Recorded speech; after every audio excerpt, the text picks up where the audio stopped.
VikesNow. I am Dustin Baker, and we are kicking off Vikings Offseason week number 5. The NFL draft is 80 days away. Before that, we will have free agency. That starts in 5 weeks in the legal tampering period.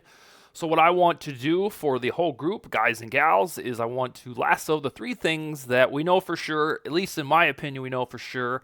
Transfer that knowledge to you. I'm on a solo trip today, a rarity these days. We'll be back later this week with all kinds of guests. We'll have Jeff Diamond on, the former Vikings general manager from when I was a teenager. He's going to join, and we're going to pick his brain about all the Vikings happenings.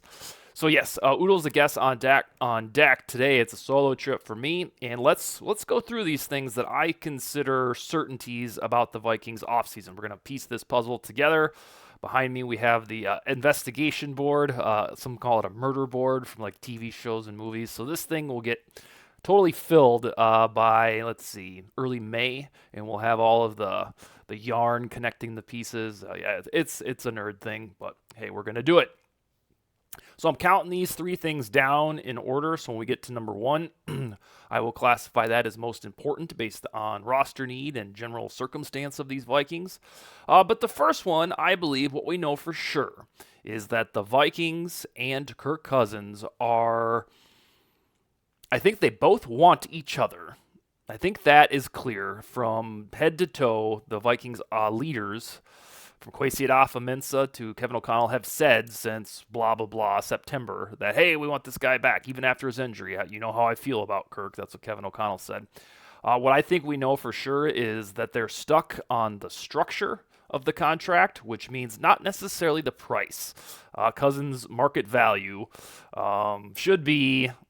Daniel Jones got $40 million. Cousins probably should get $45 million from some team. That doesn't necessarily have to be the Vikings, who might be a little skittish about, hey, this guy's recovering from a awful Achilles tear, and he's going to be 36. But Cousins himself said that in a deal this offseason, whether in purple or a different color, that structure is what's important to him and what the dollars represent. So I believe, this is my speculation theory, is that the Vikings want the smaller the years possible, and Cousins, ever the shrewd businessman, wants the most deals possible to secure, his next 3 seasons. So what I estimate right now, based on commentary from ESPN's Kevin Seifert, who's ultra reliable, Cousins' lips personally, and then Kwesi Adolphus-Mensah's end-of-season press conference when he talked about the need to protect the franchise at all times, I believe that where the Vikings are stuck right now, what we know for sure is that the structure of the would-be Cousins contract is where they have to meet in the middle. I think most reasonable Vikings fans could say, yeah, let's bring Kirk back for 2 years, draft the next guy, and then, if Cousins is hurt, we can either roll with the next guy, the rookie quarterback, or you could rip the Band-Aid off in, 2025 or 2026. But all the evidence suggests that it's not necessarily a big money thing. It's a matter of how long do the Vikings want to commit mucho dinero to a guy who always commands mucho guaranteed dinero for the future. This competitive rebuild should be coming to an end in that we're going to talk about this in a second, or we get rid of the rebuild word, because if you are year 3 into it, how long are we going to keep calling it a rebuild? But again, yes, we'll get into that in a second.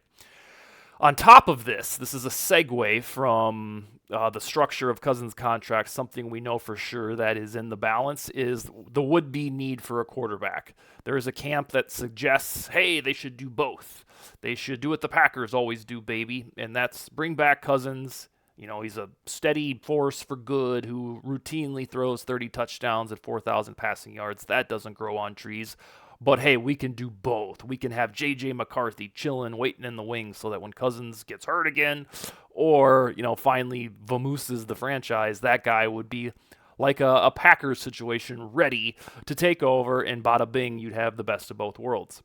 However, if the Vikings and Cousins do not meet in the middle on this structure dance that I've referred to, that would accelerate the timeline that you need to go draft the next guy in April 25th, probably from round 1, and start the bastard right away. There wouldn't be any other wiggle room unless you wanted to go out and sign Russell Wilson, lure Baker Mayfield in for 35, 40 million per year, basically find another patch over quarterback to whichever quarterback they decide on in this draft.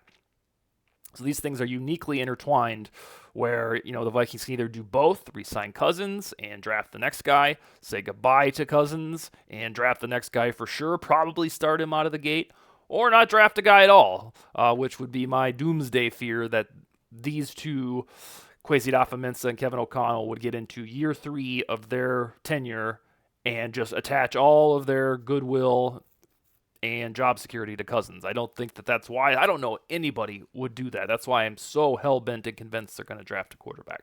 So number 3 is the structure hang-up on the would-be Cousins Vikings extension. I believe that's what it is. Number 2, counting down to number 1, is this pivotal nature of this particular offseason. The first 2 years, this new regime waltzed in and said, this quarterback, Kirk Cousins, pretty damn good. We can win with him. They proved it to an extent. In year number 1, they went 13-4, won the division for the first time in 5 years, and then got beat by the Giants in the wild card round. But at the end of this season, the Wednesday after, Kevin O'Connell and Kwesi Adofo-Mensah sat down in front of microphones, and they were grilled a little bit about, what's this? If you're going to try to live in both worlds, you want to be competitive, you also want to rebuild. Somebody asked them, what's the end game? And point blank, Adofo-Mensah said that, you don't want to be doing both forever. And he said with a big offseason, the rebuild label of a competitive rebuild can be shed. So why am I lifting this up? Well, that's important to know because that means this offseason isn't necessarily going to be wiggling through like the last two where, signing Zadarius Smith or signing Marcus Davenport. All indications are with somewhat ample cap space that we're not used to, plus the possible selection of a rookie quarterback in the draft. This offseason is for all the marbles for these Vikings, the way that this brand of leadership is sculpting it. This has to be the one where they make their big move. Otherwise, I think they both signed 4-year contracts, Kwesi and Kevin.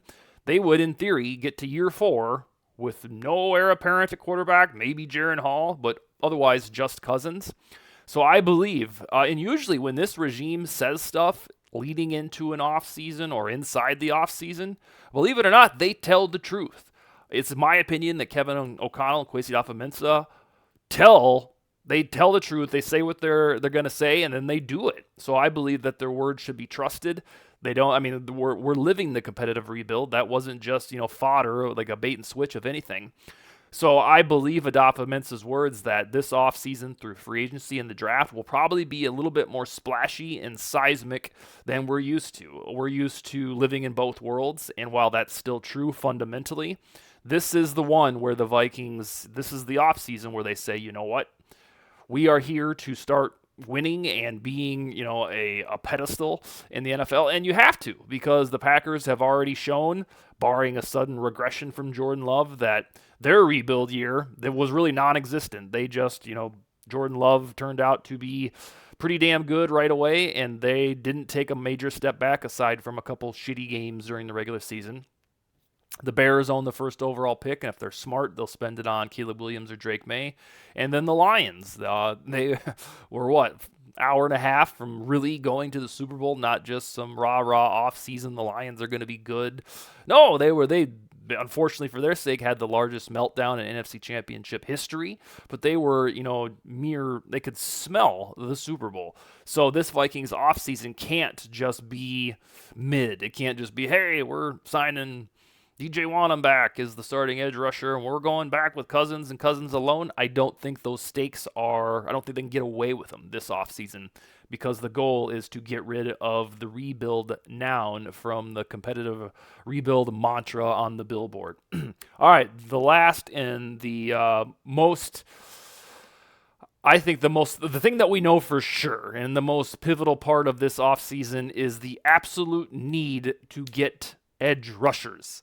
If there was no such thing, let's say Cousins was traded last October, everybody was right, and he was traded to the Jets or the Falcons or something like that, and Cousins was no longer a part of the dialogue, we would be in pure panic mode about the lack of edge rushers on this current roster. Why? Because they have two.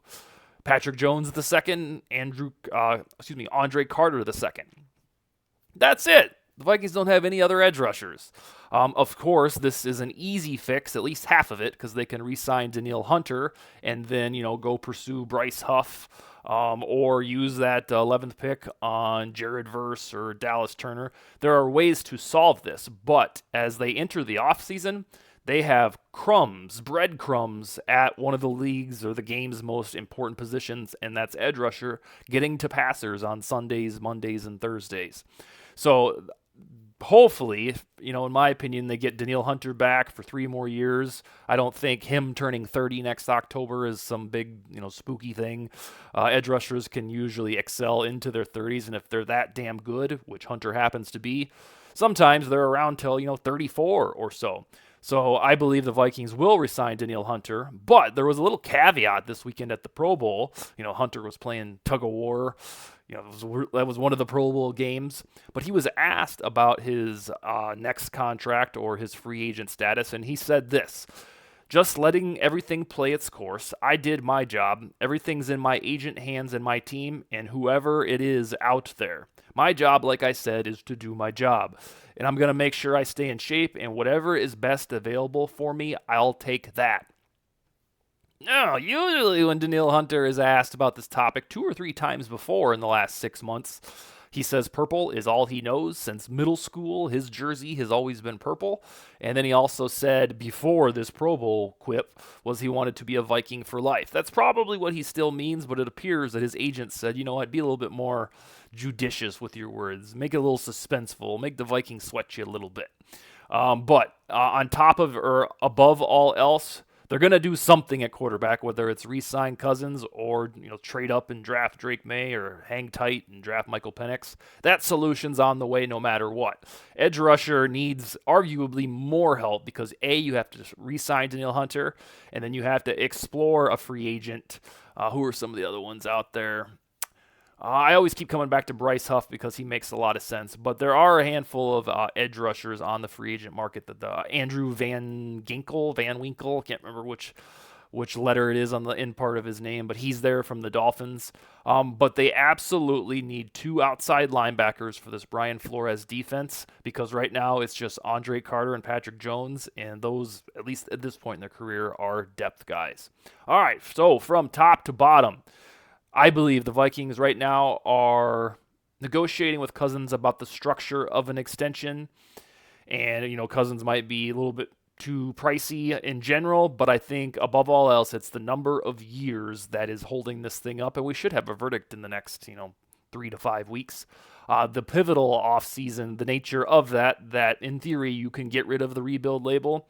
And then the undeniable leave for 2 starting edge rushers it cannot be ignored. All right, we'll be back, let's see, tomorrow talking to Savion Mixon and I believe Garrett Greenlee. Again, I'll check the schedule. Wednesday is Josh Fry and Jeff Diamond. We'll talk to you then. Skol, baby.